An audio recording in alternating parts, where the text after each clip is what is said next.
Defining your true, authentic style is one of the first most important steps to a more conscious wardrobe. Personal style is a form of self-chosen armor, and it's a way to show your surroundings exactly who you are. Finding your true style will help you reach a sense of calm, not only your wardrobe, but also yourself. So letting go of unrealistic beauty standards and the pressure to follow every single fashion trend out there will be so much easier. And so it will also help you become a much more mindful consumer when you're adding new things to your wardrobe, because you'll know exactly what to look for. If you've had trouble defining your true style or even find it hard to create stylish outfits, you might have been tempted to think that, well, maybe it's a skill you need to be born with. And I'm here to tell you that it absolutely isn't. You don't have to be a professional stylist or work in fashion to know what it means to be stylish. It's a muscle you can work and thus a skill you can learn too. And hopefully today's video will encourage you to explore that a little bit further.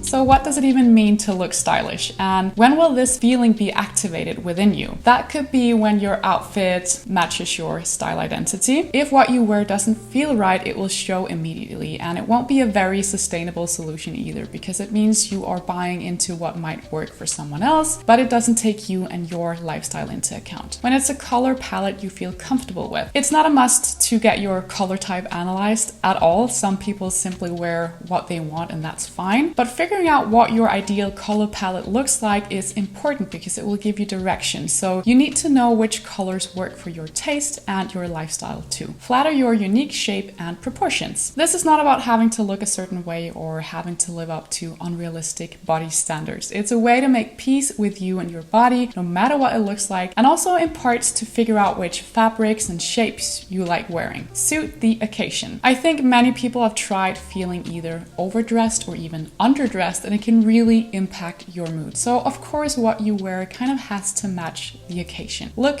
current. This is not to be confused with looking trendy. Trends come and go all the time. So it's more about keeping your clothes in good shape. Make sure they look presentable, and if you have some outdated fits in your wardrobe, maybe it's time to either let them go or maybe have them altered by a professional. Now, it's important to say that these are just some of the core elements of personal style. Some stars, if you will, that you could look to align when you're curating your wardrobe and generally putting together outfits. But it's also important to keep in mind that it's maybe a little bit unrealistic to align all of these every single time you get dressed, or even every time you add a new piece to your wardrobe. Small compromises here and there are inevitable, if you ask me, and it's totally okay. For example, sometimes we love a piece of clothing because of the style. Even though the color might not be among our faves, to me that could be my black biker jacket. I love that jacket. I love the style. I love how it makes me feel when I wear it. So I don't care that black theoretically can make me look a little bit tired, because everything else about that jacket is just spot on. So it makes up for it, and that's what will make me feel like I look good in the end. So either way, I think it's worth mentioning all of these 5 points as a way to seek the true answer to what makes a stylish outfit, or what a stylish outfit might look like, because at the end of the day, that answer will be different to all of us. Now let's return to a couple of the most common challenges that you might have experienced in the quest to define your authentic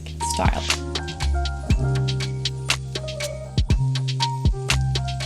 So referring back to those 5 points I just mentioned before, of course it will be hard for you to even create an outfit that feels stylish if you don't know, especially the very first one on that list, your style profile or your style identity. I'd say it's probably one of the most, if not the most important one to know. If you don't know your style identity, you can't declutter your wardrobe correctly. It will be harder to shop for the right things in the future, and using styling tools to get dressed won't be an easy task either, because how will you know what styling tricks will feel right for you? Most people will start with the aesthetics when curating or changing up their wardrobes, and while it is certainly important that the clothes that you dress yourself in aligns with the style, the cuts, the materials and colors you like, it's important to think about how these pieces of clothing make you feel and what impression it is you want to give the world around you. For instance, if your style identity is, let's say, casual, you feel most at peace when your outfits are effortless, simple and comfortable, comfortable, and you also want people around you to feel somewhat relaxed in your presence. What you wear will typically be more laid back, like jeans, jumpers, and t-shirts and sneakers, and the pieces will have a certain level of functionality to them too. And if you're a classic style personality, your outfits need to make you feel like you are in control, to give you a sense of self-empowerment. You like wearing more strict and stiff fabrics and cuts, and the style is often a little bit more luxe because it builds onto your self-image of being strong and powerful. So what you wear tells a story, and you need to become aware of what you want that story to be, both visually but also mentally. This is also why expressing your personal style is such a powerful way to enhance your overall confidence, because it's so much more than just clothes.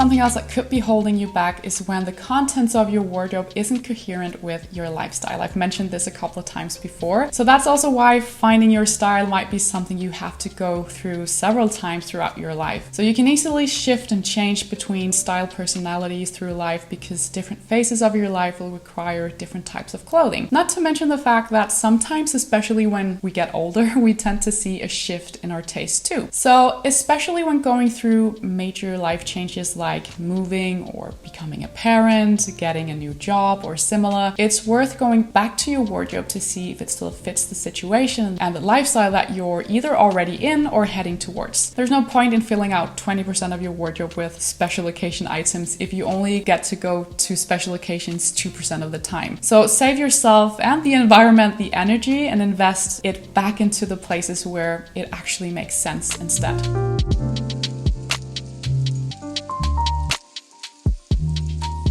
If you change nothing, nothing will change. That's a phrase I've always loved, especially in times of self-development. So if you're looking to develop a healthier relationship to yourself and your personal style, it will take a little effort. I used to try and constantly buy my way to more confidence, especially in my younger days working as a designer. I was so desperate to fit in and to wear the right labels, but to me, I didn't really learn true style confidence before I stopped doing that, because it didn't serve me in the long run at all. Instead, I was wasting money and resources buying what I thought was right, but in the end, it was all wrong for me. So part of the process is also about taking ownership of yourself and your style, and also to practice not holding back. An effortless outfit isn't something you can just buy yourself into or buy your way to. It's a feeling you can achieve when you are finally at peace with your wardrobe, when the struggle of getting dressed is eliminated or at least significantly lowered. It's easier said than done, and it's something I still struggle with sometimes, but especially through a daily set of style affirmations, I feel like I'm learning to celebrate my wardrobe more every single day. I'm learning to wear the more special pieces even when there's no real reason for it. I put on my favorite jewelry when leaving the house because, paradoxically enough, even though they're the first pieces I take off again when I get home, because I don't like the weight of my chunky bracelet and big rings when I'm just spending time in the house, that same weight I feel when wearing them when I'm out to meet the world actually empowers me and makes me feel strong. So I will keep on working that personal style muscle. And it really does make a huge difference to make that effort and to put on some nice clothes for a day of working alone in my studio or just going grocery shopping. Whereas if I wear sweats all day, I will just end up feeling a little bit blah, and I'll end up feeling like the day never really began. So just a good old stream of thoughts for today's video. I really hope you guys enjoyed it, and I hope it kind of clarified some ways in which you can make your own journey towards finding your true style a little bit smoother, and if anything, a little bit more precise. If you like this video, don't forget to give it a thumbs up before you leave. Do make sure to subscribe to my channel as well. I would love to have you around. Thank you so much for watching, and I hope to see you very soon with another video.